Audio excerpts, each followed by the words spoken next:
लोगों को बहुत लगता है कि इस इंडस्ट्री में जो है वो सब कुछ आसान है और बहुत ही अय्याशी हो रही है, बट ये एक डार्क रियलिटी है इस इंडस्ट्री की, एक एज एन एक्टर और एज अ फ्रीलांसर, कि आप यहाँ पे हो, काम कर रहे हो, तो काम ना मिलने की एंजाइटी बहुत ज़्यादा है, बहुत ज़्यादा है। और आज भी है, जैसे फैज़ा मैम आई थी, उनको भी है ये एंजाइटी, और वो मेरे हिसाब से she is one of the finest actors अभी फायदा जी, वाए, है क्या ना। कमाल एक्ट्रेस है। और अभी भी उनको ये एंजाइटी है कि काम शायद ना मिले। हालांकि एक्ट्रेस बहुत अच्छी है। हाँ। बीच में उसने गैप दे दिया था, पर्सनल रीज़न, शादी हो गई थी मेरा ख्याल है। फिर वापस आना, और वापस आना दानिश, सीरियसली वापस आना ऐसा है कि आपने वापस से ज़ीरो से स्टार्ट किया है। क्योंकि पहले में अब में बड़ा फ़र्क है। अब आप अगर आप 3 साल शोबिस, अगर आप गायब, आपको भूल जाएगा। आप इन रहे। अच्छा, फिर ये भी होता है कि यार मैं सब कुछ करूं ताकि इन रहूं। उस वो भी एंजाइटी होती है कि यार करूं करूं, क्योंकि जाहिर बात है आप किचन तो चलाना होता है ना आपको। अब जिनका सब कुछ यही है, पहले होता था कि यार इसको प्रोफेशन नहीं बना सकते ये। अच्छा, मैं सारी चीज़ें सुनी, लेकिन मैंने इसे प्रोफेशन बनाया है और यही मेरा ब्रेड एंड बटर है। और जब तक मेरा ब्रेड एंड बटर ये नहीं होगा ना, मैं इसके साथ इंसाफ नहीं करूँगा, मैं गलत करूँगा। क्योंकि जब आप शूट पे जाते हैं आपके ऊपर बहुत पैसा लगा हुआ होता है। आजकल की प्रोडक्शन तो बहुत महंगी है, तो आप पर पैसा लगा हुआ है। आप बीमार हैं तो भी उनका नुकसान है, आप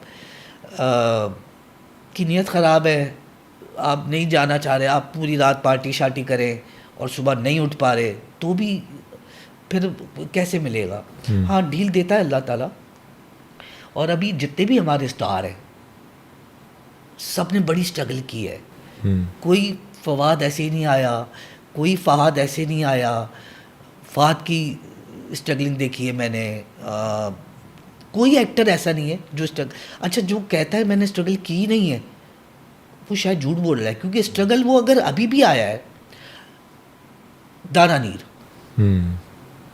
वायरल हो गई, हिट हो गई, लोगों को लगता है यार एक्ट्रेस नहीं है, इतनी अचानक आ गई, इतनी आसानी से आ गई। नहीं भाई, अब उस पर और जिम्मेदारियां हो गई, वो और ऑफ प्रेशर कोर्स। में आ गई। अब उसको और स्ट्रगल करनी है। ये समझना हम सबके लिए बड़ा ज़रूरी है। और वो स्ट्रगल एक उस तरीके से भी है कि लोगों की एक्सपेक्टेशंस बिल्कुल नहीं होती हैं एग्जैक्टली आपसे। ना, तो स्टेबल है ना। अब रुमैसा टिकटॉकर है, अगर ज़रूरी थोड़ी एक्ट्रेस भी अच्छी हो, उसने साबित किया। आप मौका ऐसे, मैं नहीं कह रहा सारे ही टिकटॉकर, सारे वो इन्फ्लुएंसर, लेकिन मेहनत सब करते। अगर एक टिकटॉकर भी है, मैंने एक सोप किया था मास्टर्स, जिसमें जुल्करनैन था, रुमैसा थी, टिकटॉकर थे। तो उस वक्त मेरे बहुत सारे दोस्त एक्टर उस वक्त मुझे बड़ा क्रिटिसाइज़ करते थे, यार ये क्या है। वो एक लम्हा था जो मैंने सोचा था। मैं जब इकरा यूनिवर्सिटी में काम कर रहा होता था, शूट के लिए जा रहा होता, मेरा पहला या दूसरा दिन था ना, वो नाज ममाद वाली इकरा यूनिवर्सिटी है, तो वहाँ पे जब मैं पहले दिन गया, मेरा पहला दिन था, उनका तीसरा दिन था ना, तो मैंने देखा यार वो एक गेट के बाहर, मेकअप रूम के बाहर लाइन लगी हुई है, 15-20 लोग, पेऊन और वो सारे। मैंने कहा ये क्यों खड़े हैं। मैंने एडी से पूछा ना, बोला बस वो, अब उसके लिए तो एक्टर ही है ना, सब एक्टर्स के लिए। अरे मैंने कहा यार क्या बात है यार, यहाँ तो ऑटोग्राफ वगैरह और बस सेल्फी वगैरह, इतनी लाइन लगी हुई। मैं अंदर गया, तो अंदर जाके मुझ पर ये आया कि वो लोग खड़े थे जुल्करनैन के लिए, रुमैसा के लिए, जो पहली बार कैमरा फेस कर रहे हैं। अच्छा, मैंने वो सेकंडों में वो बात ऑब्जर्व करी और मैं खुश हो गया। मैंने कहा यार ये किसी के लिए भी है अच्छी बात। अब मैंने जब सीन शुरू हुए तो जुल्करनैन थोड़ा प्रेशर में था, जाहिर बात है, मैंने इतना काम किया हुआ नहीं किया हुआ रुमैसा।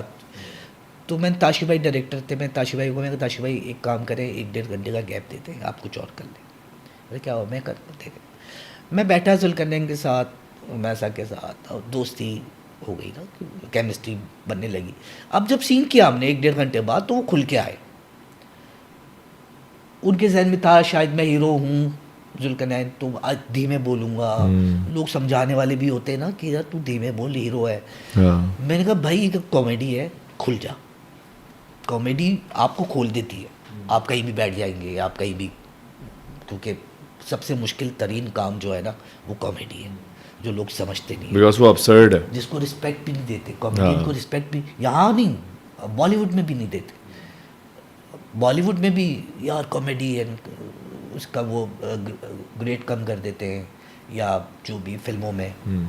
तो सबसे मुश्किल तरीन काम जो है वो कॉमेडी है। वो अलग बात है कि हम लोग वो नहीं करते, लेकिन हमें रिस्पेक्ट देनी चाहिए। वही बात आ जाती है कि आपके ऊपर छाप लग जाए, यार ये तो कॉमेडियन, ये तो कॉमेडियन है। नहीं, एक्टर होता है तो ही कॉमेडी भी करता है, तो ही आपको रुला भी देगा। आप दे ना मुझे ज़रा। मेरी एक सीरियल थी मन प्यासा, आप देखें यूट्यूब पे, आप नहीं रो पड़े तो बोलिएगा मुझे। फिर मेरी एक थी मेरे छोटे मियाँ, ये उसकी कहानी थी, जैसे वो मैं तुम और वो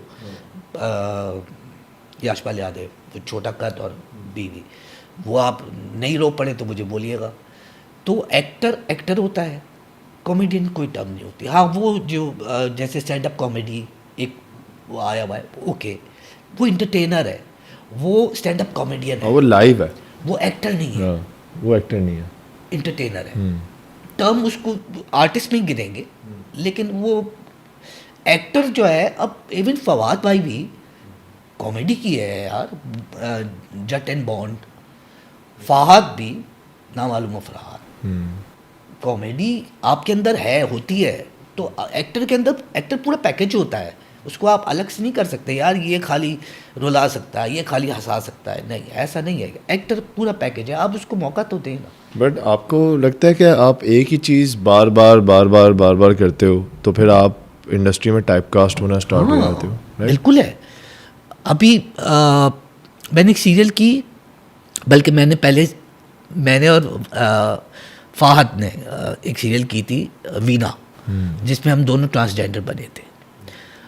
अच्छा, उसके बाद मुझे ट्रांसजेंडर के आने लगे, मेरे को भाई क्या हो गया, नहीं कर रहा। अच्छा, क्योंकि वो ARY का पहला सीरियल था, नया नया दौर था, बड़ी इसमें यादें हैं फाहद के साथ। तो जब हम तैयार होकर निकले थे तो हम एक दूसरे को, अब सब पूरी कास्ट दिखे और इतने प्यारे, और फाहद भी और मैं भी, तो वो बड़े किस्से उसके अलग।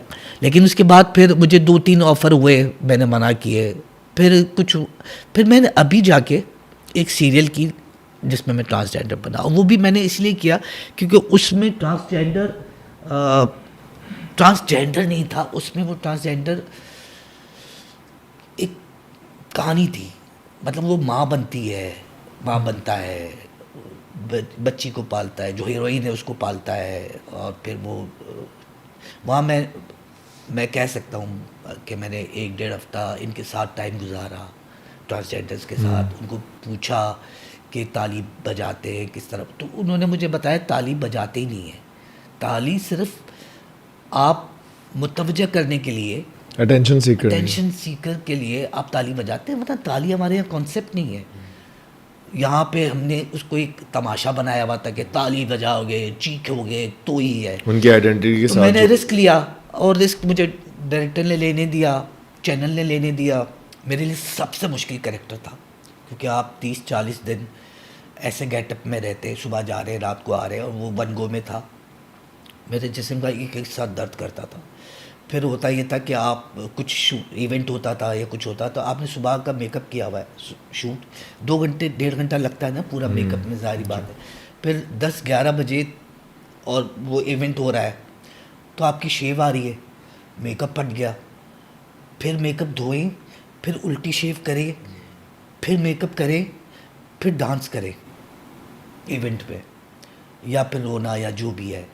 तो इतनी शदीद मेहनत, लेकिन वही बात, आप अपने काम के साथ इंसाफ करेंगे, आपकी मोहब्बत, आपका प्यार, आपका इश्क सब काम होगा, तो फिर आप कर लेंगे।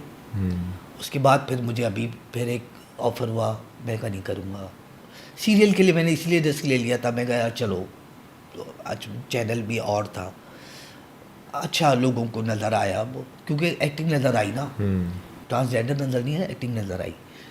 तो उसके अब वो टाइप कास्ट, आपकी बात सही है कि फिर आपको वैसे ही होते हैं, हाँ होता है। जैसे मेरे पर बीच पे कॉमेडी की छाप लगी हुई थी कि यार कॉमेडी करना है तो ही, अब आप सीरियल तो नहीं करेंगे ना फिर, क्योंकि कॉमेडी करेक्टर सीरियल में नहीं निकलते, करेक्टर एक्टर निकल जाते हैं। अब आज से आहिस्ता आहिस्ता जाके अल्लाह का शुक्र है कि कोई टाइप कास्ट नहीं हूँ और मुझे कोई शिकायत भी नहीं है। कहते हैं अंडररेटेड एक्टर हूँ और मैं फ़ख्र करता हूँ। It's good to be underrated भाई, it's very good, it's good, क्योंकि लोग आपको ज़्यादा देखना चाहते हैं फिर। एग्जैक्टली। तो मैं हूँ, मैं बड़े फ़ख्र से कहता हूँ कि मैं अंडररेटेड एक्टर हूँ और इसमें कोई बुरी बात नहीं है। मेरे लिए बड़ी अच्छी बात है। मेरी जो मुझे अपनी बात अच्छी लगती है, जो मैं चाहता हूँ कि सब लोग भी करें, हर चीज़ को पॉजिटिव लें। जब आप ये बड़ा कोई कहे यार आप बड़े अंडररेटेड एक्टर हैं, तो लगता है, जिनको लगता है, मुझे नहीं लगता। मैं कहता हूँ हाँ यार अंडररेटेड हूँ, तभी तो और काम करूँगा, अपने आप को प्रूव करते रहेंगे। क्योंकि देखें, जहाँ आपने बोला ना कि मैं सीख गया, वहाँ आपकी जर्नी ख़त्म हो गई। जहाँ आपने बोला ना कि मुझे कोई कहता है आपको लगता है आपने सारे करेक्टर कर लिए, क्या ऐसा करेक्टर करना चाहेंगे? मैंने कहा मैं तो कुछ किया ही नहीं है, मुझे तो बहुत कुछ करना है। जिस दिन मेरी ये चाह ख़त्म हो गई कि मुझे ये करना है, ये मैंने कर लिया, उस दिन मैं गया